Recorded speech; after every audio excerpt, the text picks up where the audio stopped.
all things we were seeing. The first chapter we have completed. First chapter is a general introduction to the book of wisdom literature as a whole. Under the introduction we have seen the word wisdom, the meaning of the word, and what is wisdom according to Israel. We have seen according to Israel or wisdom literature in Israel, Israelite wisdom literature, or in the Bible, what is wisdom? Wisdom according to Bible, that we have seen capacity to cope with life, we said. Okay, everyone can become wise, we said. And also we said there are scribal schools, there are special like institutions which imparted knowledge or which imparted instruction to the young. We said these are the developments. Then wisdom in ancient Near East, because if you want to study really wisdom in Bible, we also need to study wisdom in ancient Near East, because there is a bigger culture in which biblical land or people of Israel were located. So there we have studied Mesopotamian wisdom movement and also wisdom in Egypt, and how Israelites have incorporated some of the wisdom thought they have incorporated into their text. We have seen the second point. Then third point, we have seen wisdom in Israel, and it has got two contexts. We said family context wisdom was coming from, and also scribal schools, we said. Okay, that's one. Then finally we have seen the forms of wisdom, different forms of wisdom. Wisdom always presented in the initial form, we said, and other different forms. So that's the first lesson, the 5 points. Then yesterday we have seen about the second lesson, ways of wisdom in Israel. Ways of wisdom, that also present most probably the book of Proverbs we have seen. In the form of introduction we have seen how the Proverbs are formed. Proverbs are always two sentences with antithetical notion, we said. So what is said in first sentence will be negated in the second sentence. The just will live through their just actions, and the evil will die in their evil action. So this is how two sentences opposing with each other. So there is a Mishal form, we said. Proverbs are always in the Mishal form.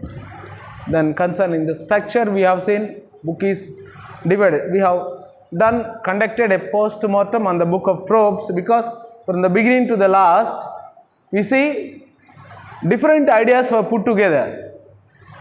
Now if you really want to study book of Proverbs, we need to divide which book is coming from, or which one forms a single unit. So under that we have seen 10 sections we have seen, and 10 sections more precisely can be divided into 7 sections we have seen. All that we have seen, right? That's about the structure. So chapters 1 to 9, one structure. Then like that we have divided. Then there are 2 sections of Proverbs of King Solomon. Then we have also said Egyptian wisdom also is present there in the forms of sayings of Agur, in the forms of sayings of Lemuel. Okay, this is how we have conducted a survey on the book of Proverbs.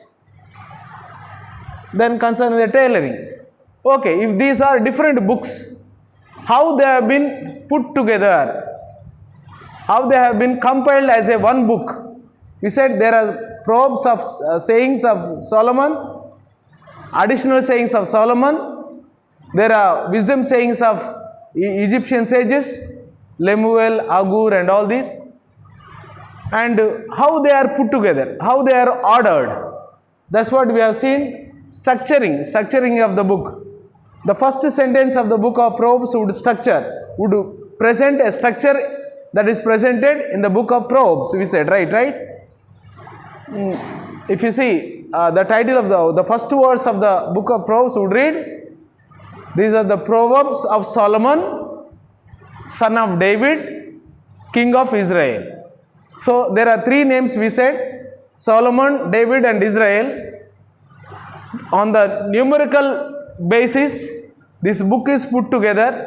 The total number of the Proverbs in the book of Proverbs are 930 we said, and these 930 Proverbs, individual different Proverbs were put together and under the numerical value, under these three names we said. Along with that, at the end of the course, at the end of the lesson, end of this second lesson, we are going to say, not only on the numerical basis the book is put together, compiled, but also thematic basis, on theme basis. Now what is the main theme of the book of Proverbs? We said fear of the Lord is the beginning of wisdom. That is Proverbs chapter 1 verse 7. Also is presented Proverbs in a number of sections, that the main slogan of the book of Proverbs, fear of the Lord is the beginning of wisdom. So that is put forward at various levels, and thereby this fear of the Lord compiles or puts together thematically, it connects the whole book of Proverbs. Book of Proverbs is first of all numerically is connected into or made into one single book. Likewise, thematically, theme wise, what is the theme? Fear of the Lord. Fear of the Lord is the beginning of wisdom. This particular topic connects the whole book of Proverbs. That we will see at the end. Then, after that we have seen, according to the experience of each other, we said in wisdom, in Proverbs, wisdom is not closed. Wisdom is open. What is that open? Wisdom is the experience of each person. Not my experience, your experience collided and put together. No. Wisdom is different from you and from me, from persons, from situations, we said. And therefore, we have said in Proverbs there are opposing ideas are put forward. Especially we have seen yesterday that one proverb where it is said, you should answer a fool or you should keep silence at the fool. Two sentences we have seen. Now wisdom is where? Where lies the wisdom? Wisdom is open. Wisdom lies in your discernment. Your particular situation, how you respond, lies the wisdom. So wisdom according to Proverbs is the experience of each other. That's what we have seen. Next point, the main teachings of the book of Proverbs. There we have seen, be modest, prudent use of a word, the power of speech. Under these three topics we have seen how we have to be of lowly spirit, not haughty spirit. How we have to control our tongue, how we have to speak, restrict our tongue. Okay, now how we have to use our tongue also. Not only restricting but also using judiciously. Using judiciously our tongue, we will live. Let our tongue loose of our control, we will die. Okay, there is a death and there is life in the tongue, we said yesterday, right? Okay, that's all about. Then coming to the conform to the social order, yesterday we were seeing the social order created by God, and therefore we all have to fall back to that social order, and God is the guarantor of this social order. Therefore, God is protecting, God is running the events. Therefore, we should fall back to, we should listen to, we should adhere to. So, under that point, we are going to see today liberation theology of Proverbs. This point you can add to the previous this thing, and with that we will finish this one. Liberation theology of the Proverbs. We said Proverbs is always telling fear of the Lord is the beginning of wisdom. So if you want to attain wisdom, you should fear the Lord and to do accordingly. God is justice, therefore you be in your conduct and in your behavior just. In the process, book of Proverbs neither condemns, neither appreciates one becoming rich, one becoming poor, but rather It every time exhorts one to fall back to the social order that is established by God. So once you fall back to the social order that is established by God, you will acquire wisdom. Now imagine, not all are following back to the social order. Therefore, what is happening? Lot of injustice is happening in the society, in the lives, right? You see lot of disorder. If everyone is falling back to the order, everything will be orderly. Now you see in our daily life there is a lot of disorder. Now disorder is, one of the disorders of the society is poverty, right? You will see a lot of poverty. Poor people are suffering really badly they are suffering. Therefore, the book of Proverbs stands as a herald of liberation theology. Book of Proverbs, there is liberation theology. If God is God of justice, He will see that justice is being carried, unjust condemned. So you will see that lot of liberation movement, liberation thinking presented in the book of Proverbs.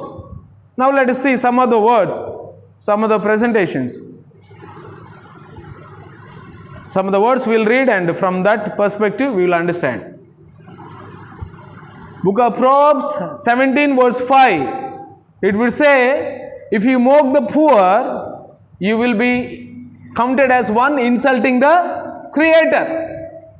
There are poor, and if you mock them, if you insult them, it is an insult to the Creator. Because why?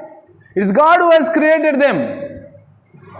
Therefore, if you mock, if you insult poor, it is an insult to the Creator. And 22 verse 2 will say, oppression is condemned. Oppression is condemned. Let's read from the book of Proverbs.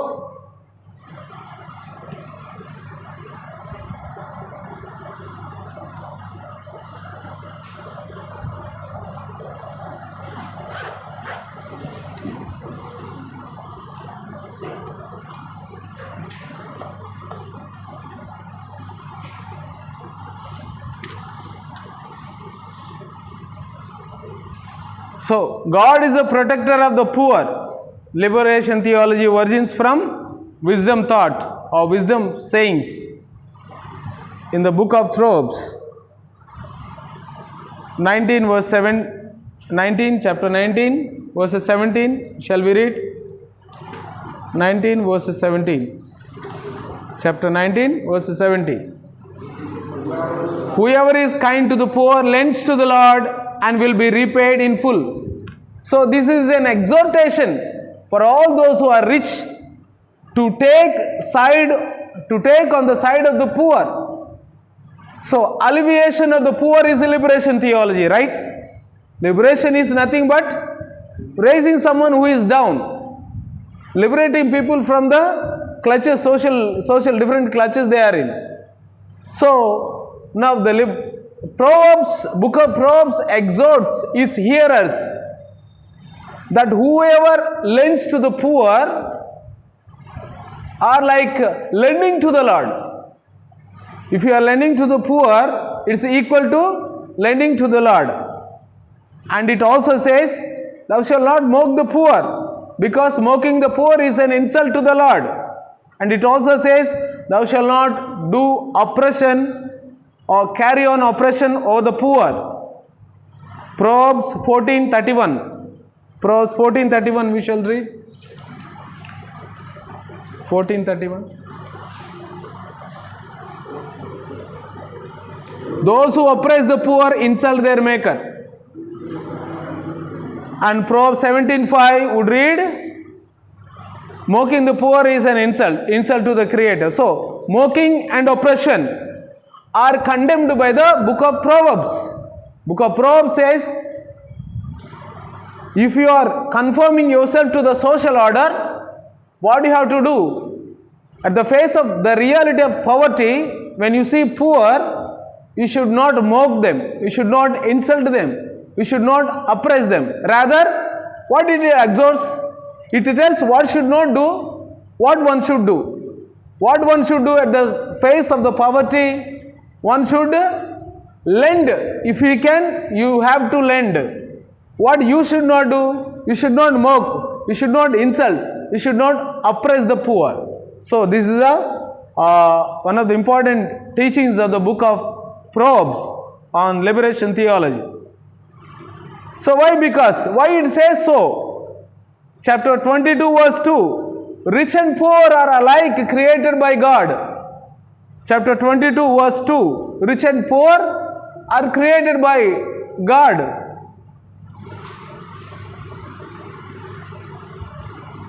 So if you mock the poor and it is an insult to their creator, the creator is God.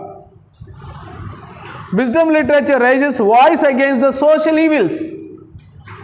Social evils. No social evil should be conducted. Showing kindness to the poor is lending or equaling to lending to God. Now, what the book of Proverbs wants to say, God defends those without social rights. Now, God becomes the defender of those who have no social rights. Social rights. So, God is the champion of the fatherless, the widow, the orphan. So, these are the three categories of the book of Proverbs. Whole book of Bible. These three groups of people are identified as the poor, the marginalized, the widows, the orphans, orphans and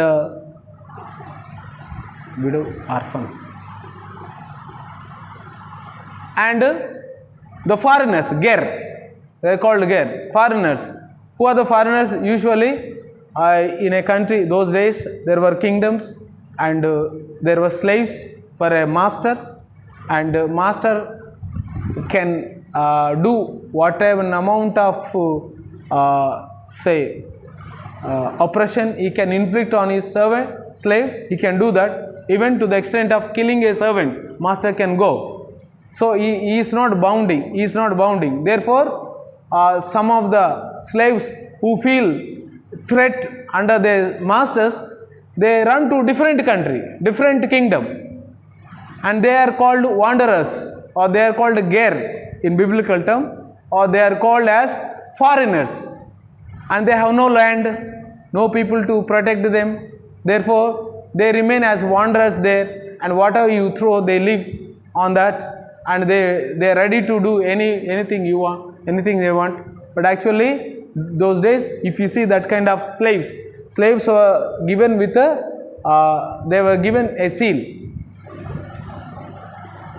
Sorry, not corona. Not corona. Don't need to be afraid. So these slaves were given a seal. With the seal, they know this man belongs to which country. So the rules, international rules of those days are like this. If you see a slave like that, they have to take them and hand over to that particular master of that country or to that kingdom. So usually those ran away slaves sometimes were treated very brutally. Therefore, Bible says there is a difference between in the Bible, Israelites were exhorted, you should be kind to those people, not returning to their masters. So there is a richness of the Bible. So these are the three groups of the poor in Israel: widows, orphans, fatherless children. They were another. We see in the book of 2 Kings also. Children without father, they were sold by someone, whoever. Now, even now, people abduct, kidnap children and sell different places. Now imagine those days, if a child do not have parents, no one to care for. So they are at the mercy of someone. So these are the poor, socially so depressed. So these kinds of people, these called Tridum, the three categories of poor. Along with that, sometimes the book of Deuteronomy adds Levites also poor because they don't have the land. They don't have the land. So they have to depend on the temple. Levites, group of Levites are also considered as among the poor. So these are the three groups of poor, and therefore Bible, book of Proverbs say, thou shalt be kind to these kind of poor people. So why? Because God hears the cries of the poor. So He takes their defense. God Himself becomes their defender. That's what book of Proverbs says. So if God becomes the defender of the poor, what happens? We will become, if we are the persons who are oppressing the poor, we will become the losers. We will become the losers. If God is fighting for someone, we are doing something injustice to these three groups of poor, say widows, orphans and foreigners. What happens? They cry to God, and God comes onto their defense, and therefore wisdom says, thou shalt not oppress the poor. If you can lend to them. Lending is a blessing. Lending to the poor is a blessing. Oppressing and mocking of the poor is a curse. That's what the book of Proverbs says. Book of Proverbs, we have liberation strategy, chapters 31. Another liberation strategy in the book of liberation, book of Proverbs, that is chapter 31, verse 1 to 6. Verse 1 to 6. It is, we shall open and see what is that. Chapter 31, the last chapter. Please open, all of you. And there we shall see the liberation strategy proposed by book of Proverbs. Yeah.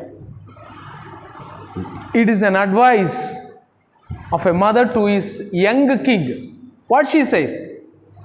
No, my son of womb. No, son of my vows. Do not give your strength to the women, your ways to those who destroy kings. It is not for kings, O Lemuel. It is not for kings to drink wine, or for rulers to desire strong drink. Or else they will drink and forget what has been decreed, and will pervert the rights of all the afflicted. See, they will pervert in your drunkenness. What do you do? People come with a lot of flattery. You will accept them. And there are poor, they come with their affliction. You have no time to listen to them. Okay? In your drunkenness. The instruction goes on, and we shall read from verse 8. Speak out of those who cannot speak. Okay, we'll read verse 8 and following. Let them drink and forget. Oh, that's talking about those who are in bitter distress. For them, drink is allowed, not for you. Yeah, book of Proverbs, the mother suggests, drink is for whom? Those are bitterly distressed, have undergoing a lot of pain in their body. They drink and they forget their sorrow, sadness. It is for them.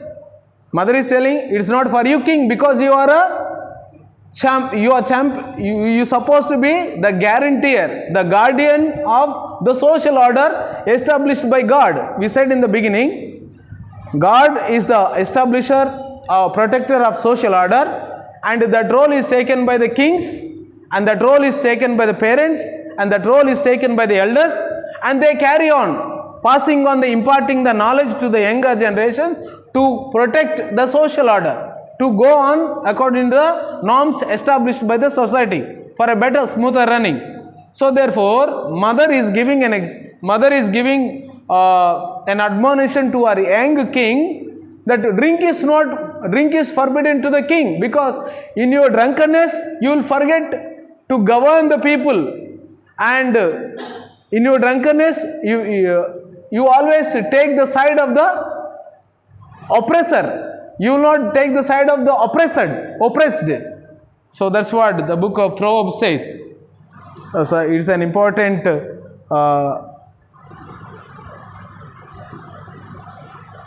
teaching given by mother of Lemuel to his son. So this is in gist the book of Proverbs on the liberation theology or liberation perspective, liberation movement.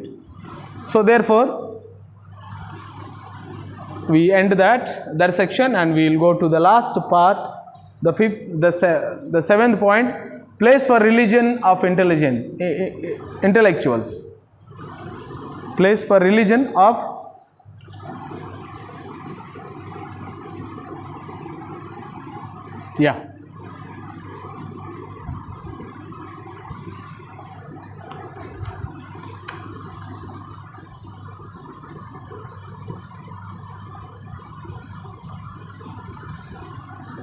So, the final point, place for religion of intellectuals.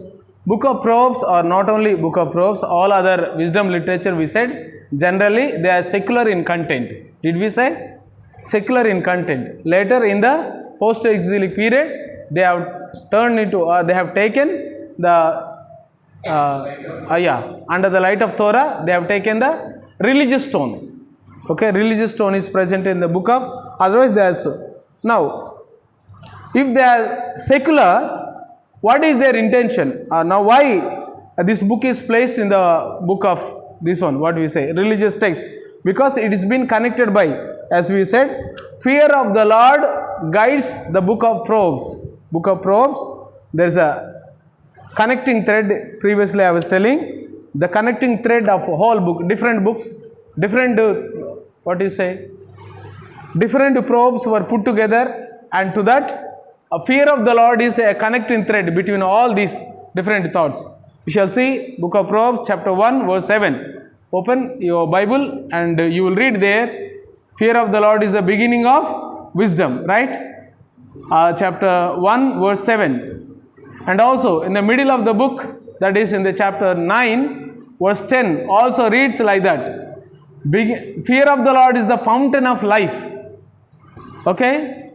Then finally, in the admonitions of mother to her younger son Lemuel, in chapter 31 verse 30, she would admonish her son, fear the Lord. So, in the biblical term, it is actually this fear of the Lord that is connecting the whole book of Proverbs. At the beginning, first chapter and 9th chapter, verse, what's the verse we said? 10. And finally, 31, 30. Fear the Lord, and fear the Lord.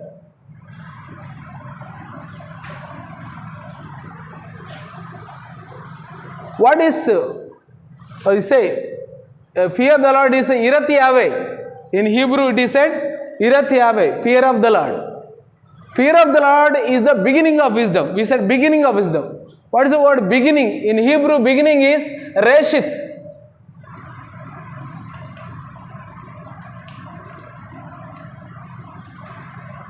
Reshith. Bereshit bara Elohim we have studied in biblical Hebrew. Did you read biblical Hebrew? No? Forgot. Okay, don't worry. Bereshit bara Elohim, at least you remember that? That much you remember? Bereshit. Be in Hebrew is in, preposition. Reshit is beginning. Is that okay? Reshit. Fear of the Lord is the beginning of wisdom, it is saying.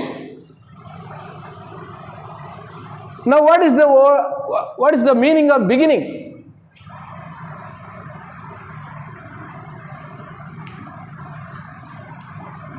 What is the meaning of beginning? Is the source. Beginning would mean source. Now you put the, instead of beginning, you put the source and read, fear of the Lord is the source of wisdom. Now you understand? Now, out of your fear to the Lord, you will acquire, you will gain wisdom and understanding. Wisdom and understanding you will gain. How? By fearing the Lord. Now we should understand what is the fear of the Lord. Fear of the Lord means what? That we will see in other lessons also. but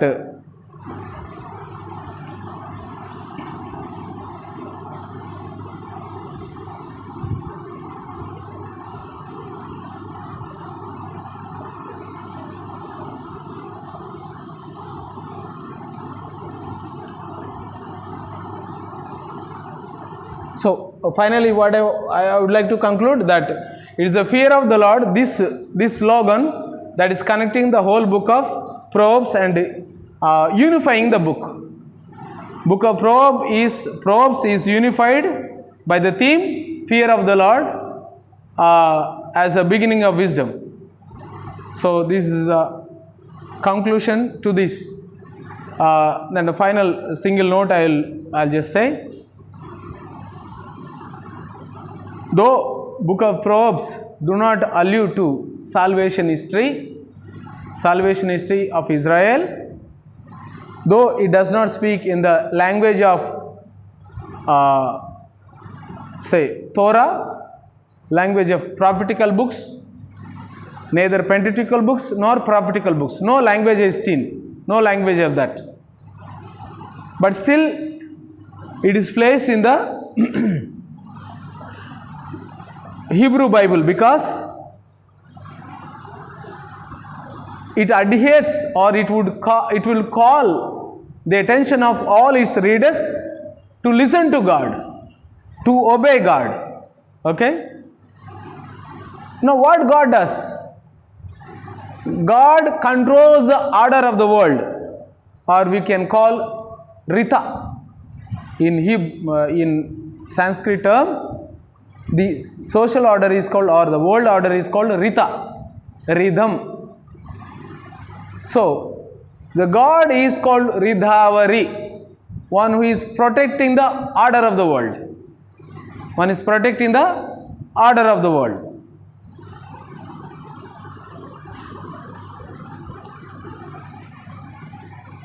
Now, God as a protector of the social order, He not only protects by Himself, He also has got lot of agencies. Like rain, all these things are different agencies of God to controlling or moving the social order. Imagine, clouds do not rain, order is changed. Sun does not shine, order is changed. Moon wouldn't shine, order is changed. Isn't it? So these are all agencies of God in protecting the social order. So they will not go against their order, created order. Therefore they are sinless. But we human beings, what happens? We go against the order. Therefore sin is with us. The book of Proverbs says, remain sinless. Fear the Lord, remain sinless. And thereby live. So this is the content of book of Proverbs. I think at the final I made little sense to you concerning the book of Proverbs. Is that okay? Thank you.